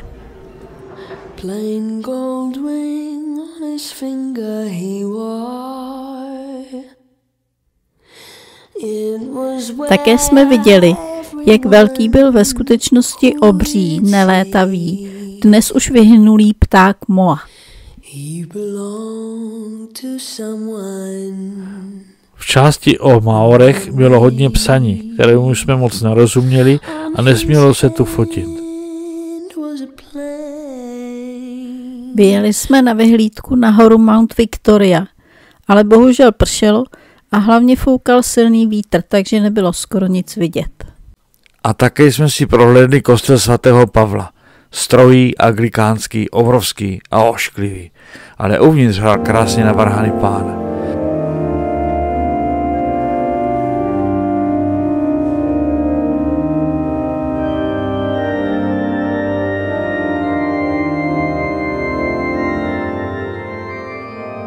Vedle kostela jsou budovy parlamentu různého stáří, protože původní budovy v roce 1907 vyhořely. Ta kulatá je sídlem vlády a říkali jí Včelí úl.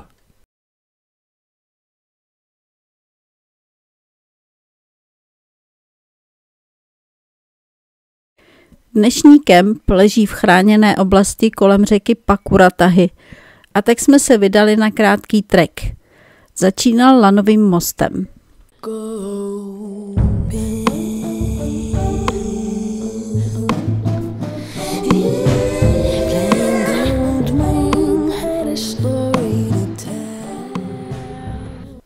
Hned za mostem jsme vešli do pralesa. Všude obří stromové kapradiny, liány, zamechované stromy a obrovské staré stromy, že jsem se do jejich kmene několikrát vešel. Bylo to úžasné.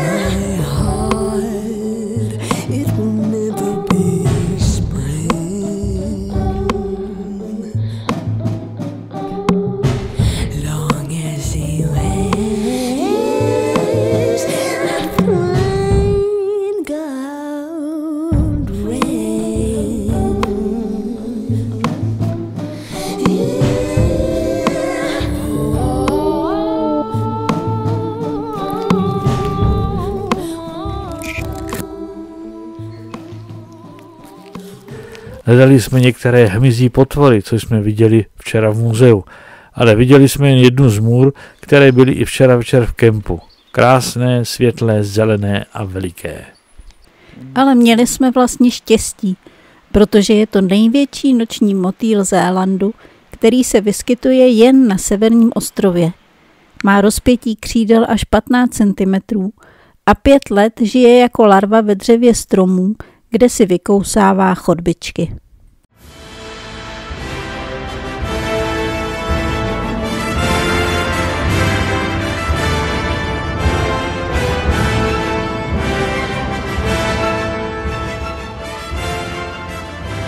Ke konci treku jsme došli na místo, kde se natáčely některé scény z Pána prstenů a zbyla tu potom jedna brána. Film je tu velmi populární a turisté taková místa obcházejí a fotí.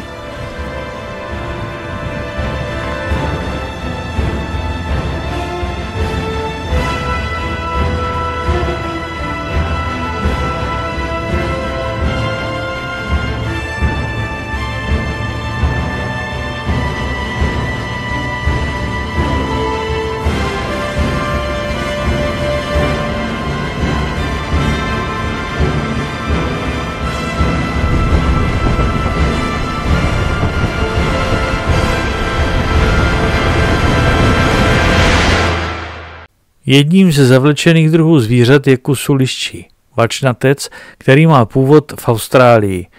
Žije jich tu asi 30 milionů. Decimují původní novozélandské druhy a není už možné je vyhubit. Spoustu jich uvidíte přejetých na silnici. Město Castle Point leží na břehu moře u krásné laguny, tvořené prstencem slepencových skal. Na skále nad ní stojí krásný bílý plechový maják. A tak jsme se rozhodli, že tu přespíme.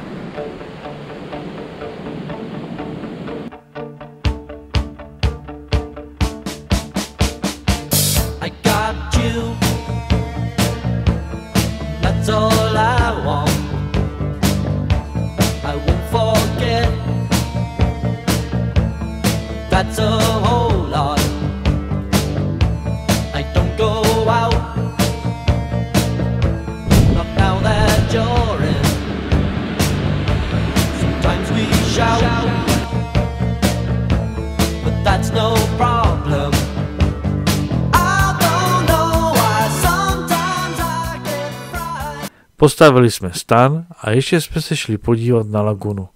Právě zapadalo sluníčko a vše osvětlovalo trochu růžově.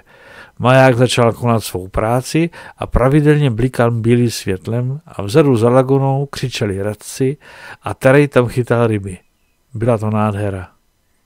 Také jsme se byli projet po vesnici autem. Je to hodně do kopce a na jedné silnici úplně nahoře jsme viděli čáru, která označovala hranici tsunami. To musí být masakr. Skoro všechny domy by byly zaplavené.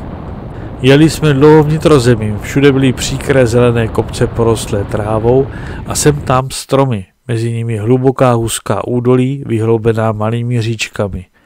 Často se tam pásly ovce nebo krávy, bylo to malebné. Asi po 80 kilometrech jsme zastavili v místě, kde byla cedule upozorňující na horu s nejdelším názvem na světě. Jméno mluví o náčelníkovi, který v boji ztratil bratra a stále ho odplakává.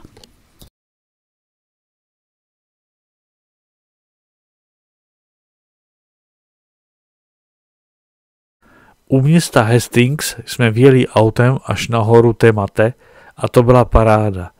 Nejdřív pršelo, ale chvilku jsme počkali a vyšlo slunce. Hora je sice vysoká jen 400 metrů, ale okolo ní z jedné strany je moře, rovina, a na zbývajících stranách se vlní spousta kopečků, různě špičatých, porostlých trávou, posetých tečkami černých krav a bílých ovcí.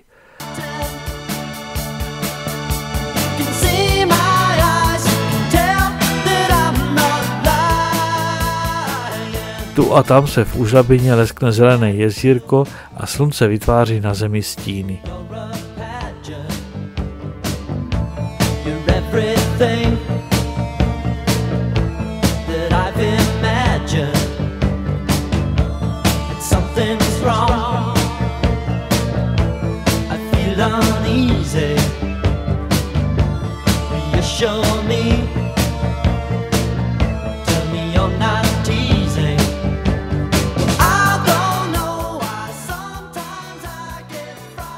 Napier je krásné město, které ve 30. letech postihlo zemětřesení a proto je celý střed města postaven ve stejném stylu, a to Art Deco. Chodili jsme po ulicích a fotili ty krásně barevné domy s typickými ornamenty.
Nemohli jsme minout ještě jednu termální oblast, a to Orakei-Korako.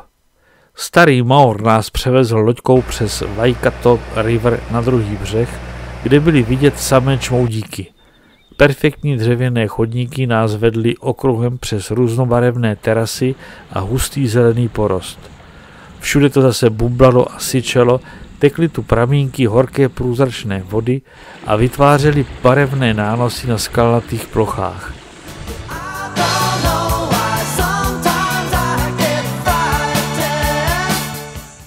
Bylo tu také několik tyrkysových jezírek, jejichž čistá voda umožňovala nahlédnout do hlubin země.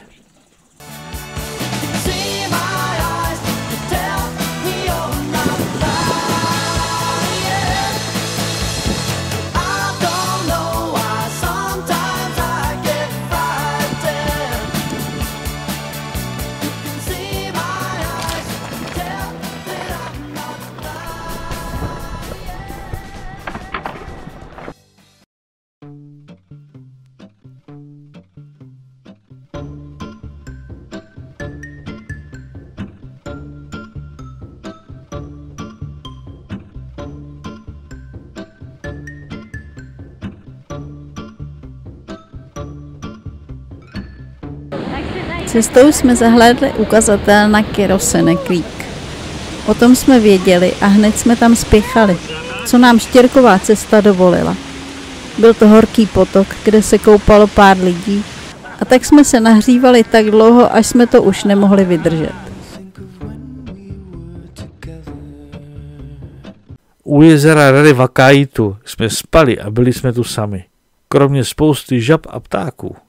Žáby kvákaly jak o život, ale žádnou jsme neviděli.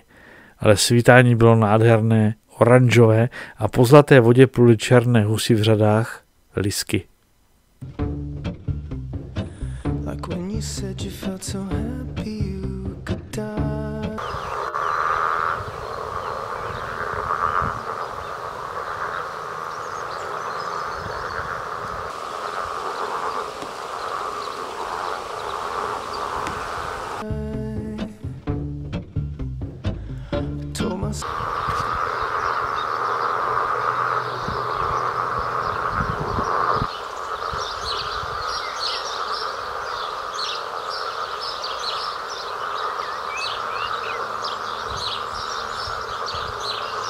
That you were right for me, but felt so lonely in your company.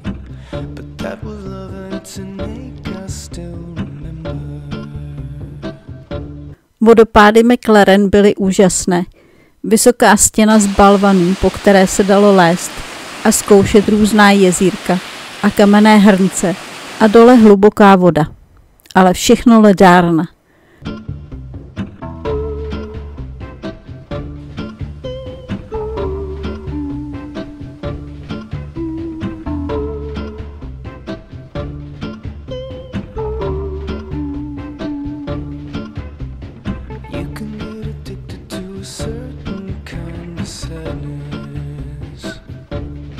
Poblíž jsme přespali a zjistili jsme, že je tu údolíčko s potokem, kde jsou svítící červy.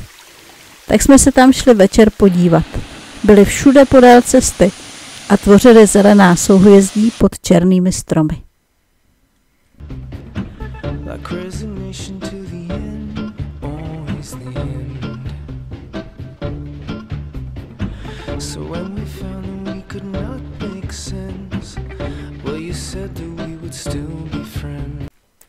Cestou směrem k Aucklandu nás zaujala cedule na ptačí zahrady.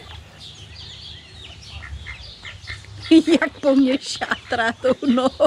Ptáci tam byli spíš domácí. Všude po trávnicích různé slepice z kuřátky a pár papoušků a jiných cizokrajných ptáků. Ale zahrady to byly krásné.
Projížděli jsme po pobřeží Tichého oceánu a za 5 týdnů, které jsme tu strávili, se počasí změnilo a bylo vedro. A tak jsme se rozhodli vykoupat se v Pacifiku, což byla jedinečná příležitost. Víckrát se k němu asi nedostaneme. Voda byla i tak jako led, ale vlny byly prima.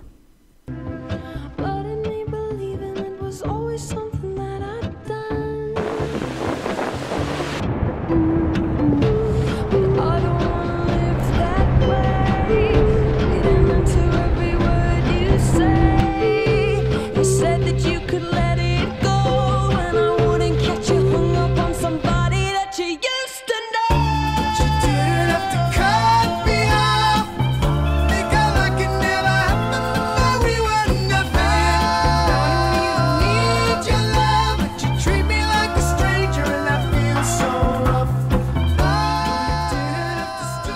Poslední noc jsme strávili v kempu u děduly z prasátky a pak jeli zaplatit do infocentra. Bylo moc pěkně udělané jako stavba i jako zdroj informací.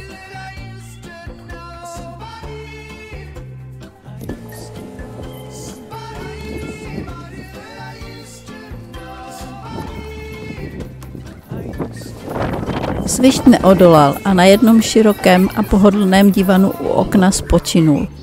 Když potom chtěl zaplatit pobyt v kempu u děduly, polil ho pot. Taštička s pasama a kartama nebyla na svém místě. Začal divoce pobíhat po centru sem a tam a zpátky, běžel i k autům a v tom mu blesklo. Taštička musí být u toho relaxačního divanu. Hnal se jako Juan Torena, ale nebyla tam. Někdo taštičku našel a odevzdal na recepci. A já ji tam náhodou uviděla. Malou náplastí škodlivé radosti bylo to, že v kinosále Alena zapomněla brýle. I ty jsme po chvíli hledání našli. A tak jsme tu mohli na trávníku zabalit, uvařit si poslední jídlo a odjet na letiště.